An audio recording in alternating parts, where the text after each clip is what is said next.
National लोक अदालत, राष्ट्रीय लोक अदालत। राष्ट्रीय लोक अदालत का आयोजन हर साल होता है। ऐसा नहीं है कि अभी 8 मार्च को होएगा।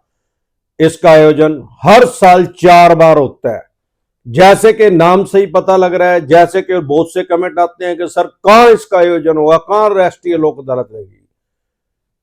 जैसे कि नाम से ही पता लग रहा है, राष्ट्रीय लोक अदालत मतलब सारे राष्ट्र के अंदर, सारे देश के अंदर। नेशनल लोक अदालत सारे देश के अंदर लोक अदालत का आयोजन होगा। आपके यहां कहां पे होगा? जो भी आपके नियर बाय कोर्ट है, जिला कचहरी है, वहां पे राष्ट्रीय लोक अदालत का आयोजन होगा। अगर आप डिस्ट्रिक्ट में रहते हैं तो आपकी डिस्ट्रिक्ट में, ना आप रूरल एरिया में रहते हैं, ग्रामीण प्रवेश के आदमी है, तो जो भी आपकी डिस्ट्रिक्ट लगती है वहीं पे जो जिला कचहरी है वहीं पे राष्ट्रीय लोक अदालत का आयोजन होगा। राष्ट्रीय लोक अदालत में कौन कौन जा सकता है? सबसे पहले साथियों, आपके पास पैसे हैं तो इनके पैसे दे दें, अर्न बने हिसाब को अपने गले से निकालें।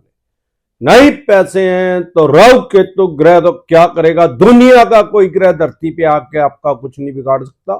और ये चवन्नी छाप, ये तो सौदा ही कुछ नहीं है इनका। यमराज पे बैठा ही अमरदीप का ध्यान, इनको तो हरिद्वार तक छोड़ के ही आऊंगा। साथियों, सबसे पहले बहुत से कमेंट ऐसे भी आते हैं कि कौन जा सकता है राष्ट्रीय लोक अदालत में? आप भी जा सकते हैं। क्या बैंक एनबीएफसी कंपनी जाता है? बैंक एनबीएफसी कंपनी भी जा सकता है। आपके पास भी राइट्स हैं, आपके पास भी अधिकार हैं। आप भी भारत के नागरिक हैं, आपको भी डेमोक्रेसी में राइट्स मिले हुए हैं। लेकिन मेरा सजेशन ये है कि आपको खुद से कभी भी लोक अदालत में नहीं जाना चाहिए, अपने आप से ही। अगर आप अपने आप से खुद से लोक अदालत में जा रहे हैं तो लोक अदालत में सेटलमेंट तो हो जाएगी, कॉम्प्रोमाइज तो हो जाएगा, लेकिन डिस्काउंट बहुत कम मिलेगा, 10, 15, 20, 25%। अगर आप अनसिक्योर लोन में 75% तक डिस्काउंट चाहते हैं प्रिंसिपल का, मूलधन का, और क्रेडिट कार्ड में प्रिंसिपल का 85%, 85% तक चाहते हैं, प्रिंसिपल का, मूलधन का 85% डिस्काउंट चाहते हैं, तो आपको वेट करनी चाहिए। ये खुद ही जाएंगे, वही लगी फटने खैरात लगी बटने, इनके पास कोई तैयार नहीं है। अनसिक्योर लोन में और क्रेडिट कार्ड में तो बिल्कुल ही कुछ नहीं है। या तो आर्बिट्रेशन करेंगे या लोक अदालत में जाएंगे और घंटा नहीं उखाड़ सकते। लास्ट में जाके 85% से भी ज्यादा, 90% तक लोगों को डिस्काउंट देते हैं। अब डिस्काउंट ज्यादा कैसे मिलता है? अरे जितना लंबा उसको खींचोगे उतना ज्यादा डिस्काउंट मिलेगा, इसमें कोई रॉकेट साइंस नहीं है। अब जैसे कि हम लोक अदालत की बात कर रहे हैं, लोक अदालत में किस तरह के केस जाते हैं? चेक बाउंस का, ईसीएस बाउंस का, क्रेडिट कार्ड का, कोई इंश्योरेंस से रिलेटेड कोई डिस्प्यूट है उसका, या फोर्जरी का, 420 पहले उसको बोलते थे, अब उसको 318 बोलते हैं, 318 नाम उसका चेंज हो गया। जो भी कंपाउंडेबल केस हैं, जो भी समझौता योग्य केस हैं, वो सभी लोक अदालत में जा सकते हैं। लोक अदालत का मतलब क्या है? कॉम्प्रोमाइज की अदालत, समझौते की अदालत, म्यूचुअल अंडरस्टैंडिंग से कॉम्प्रोमाइज होता है। वहां पे आपको कोई भी फोर्स नहीं करता, कोई भी दबाव नहीं डालता। अब वहां पे जज साहब कहां से आते हैं? कौन सी स्टेट से आते हैं? आपकी स्टेट से, आपकी डिस्ट्रिक्ट के ही जज साहब वहां पे बैठते हैं। कुछ जज साहब की वहां पे ड्यूटी लग जाती है, सारों की ड्यूटी नहीं लगती। अब सवाल ये आता है कि आपको कोई वहां फोर्स करेगा या किसी को जेल हो सकती है? वहां से कभी भी किसी को जेल नहीं हो सकती। हालांकि ऐसे जज साहब तो बैठते हैं वहां, उनकी ड्यूटी लगती है, जो अपने कोर्ट रूम में जाके किसी को जेल भेज सकते हैं। लेकिन जब वो लोक अदालत में उनकी ड्यूटी लगी तो उनका वो अधिकार खत्म हो गया। लोक अदालत में बैठ के किसी को भी जेल में नहीं भेजा जा सकता, सबसे पहली बात। क्योंकि लोक अदालत जो है कॉम्प्रोमाइज की अदालत है, समझौते की अदालत है। म्यूचुअल अंडरस्टैंडिंग से, आपसी सहमति से, आपकी मर्जी आप सेटलमेंट करें, आपकी मर्जी है ना सेटलमेंट करें। फॉर एग्जांपल, आपके पास लोक अदालत से नोटिस आ गया, आपने वो रिसीव कर लिया, आप गए नहीं, कोई फर्क नहीं पड़ेगा।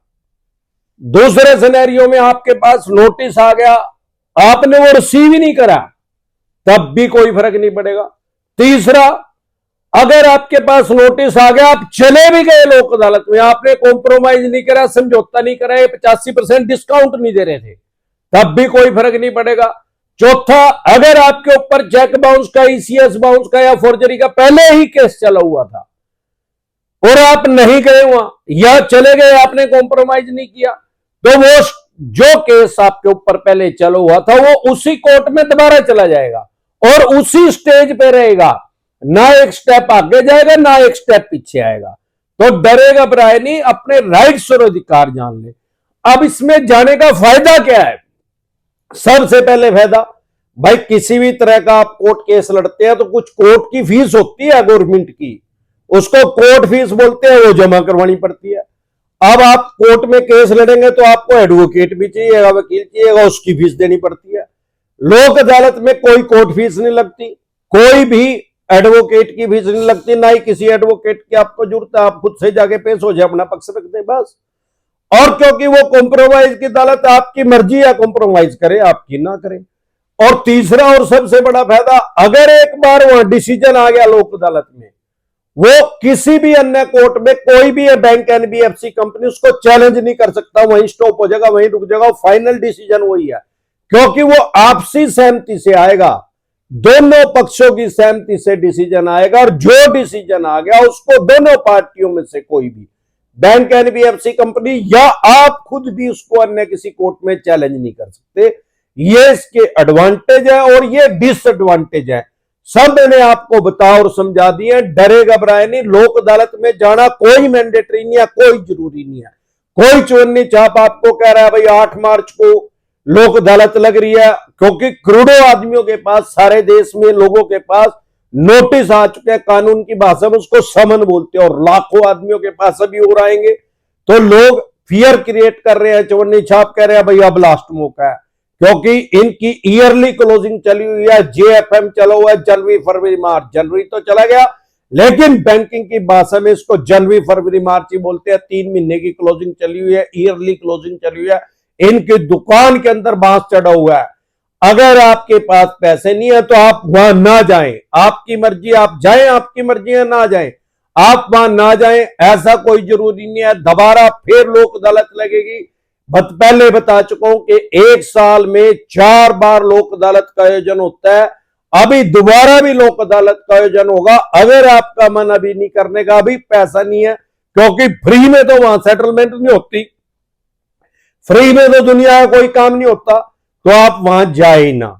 अगर जाएं और आपका मन है करने का, आपके रेट में कर दें, जितना डिस्काउंट मैंने बताया उतना करें, तो आप जीपे से पैसा कर दें या चेक के द्वारा दें, किसी को भी कैश ना दें, और जज साहब के सामने लिखवा लें। उसमें डरने घबराने की जरूरत नहीं है। और बहुत से चवन्नी छाप भी आजकल कनोपी लगा के बैठ रहते हैं कोर्ट के अंदर ही, और जो आम आदमी है उसको टेलीफोन करके बुला लेते हैं और फिर डराते धमकाते हैं, भाई सामने जज साहब बैठे हैं, जेल हो जाएगी। मैं पहले क्लियर कर चुका हूं, जेल का कोई प्रावधान नहीं है। लोक अदालत से, जब से लोक अदालत का जन्म हुआ तब से लेकर आज तक किसी भी आदमी को लोक अदालत से जेल नहीं हुई है, क्योंकि लोक अदालत के पास कोई राइट्स, कोई अधिकार नहीं है किसी को जेल में भेजने की। वो सिर्फ और सिर्फ कॉम्प्रोमाइज की अदालत है, समझौते की अदालत है। जो जज साहब वहां बैठते हैं वो अपने कोर्ट रूम में बैठ के, अगर उनको कोई ऐसा केस आता है, लगता है कि भाई इसको जेल भेजना जरूरी है, तो भेज सकते हैं। लेकिन लोक अदालत में केस आने के बाद किसी को कभी भी जेल नहीं होती। तो डरे घबराए नहीं, अपने राइट्स और अधिकार जान लें। साथियों, अगर आप हमारे साथ नए जुड़े हैं या पुराने जुड़े हैं, तो हमारे जो नंबर पुराने हर ऐप के ऊपर चले हुए थे, वो किसी टेक्निकल प्रॉब्लम की वजह से वो बंद हो गए हैं, उन पे व्हाट्सएप मैसेज नहीं आ रहा। अब हमारी टीम ने एक नया नंबर जारी कर दिया, जो कि आपकी स्क्रीन पे आया हुआ है। इसको सेव करके व्हाट्सएप मैसेज करके आप मेरी टीम से संपर्क कर सकते हैं। अगर आप पर्सनल मीटिंग करना चाहते हैं, पर्सनल एडवाइस लेना चाहते हैं, या टेलीफोनिक एडवाइस लेना चाहते हैं, तब भी आप अपॉइंटमेंट ले सकते हैं। इस नंबर को सेव करके व्हाट्सएप मैसेज करें। अगर आप अपनी बेल करवाना चाहते हैं, जमानत करवाना चाहते हैं, कश्मीर से लेकर कन्याकुमारी तक, आसाम से लेकर गुजरात तक, अमरदीप कादियान के पैनल पे एडवोकेट काम कर रहे हैं। हम आपकी बेल करवा देंगे, जमानत करवा देंगे, आपको एडवोकेट प्रोवाइड करवा देंगे। अगर आपको एडवोकेट चाहिए तो भी आप इस नंबर पे व्हाट्सएप मैसेज कर सकते हैं और मेरी टीम से संपर्क कर सकते हैं, अपॉइंटमेंट ले सकते हैं। एक बार जोर से मिलकर नारा लगाएंगे, जय ससुराल वालों की।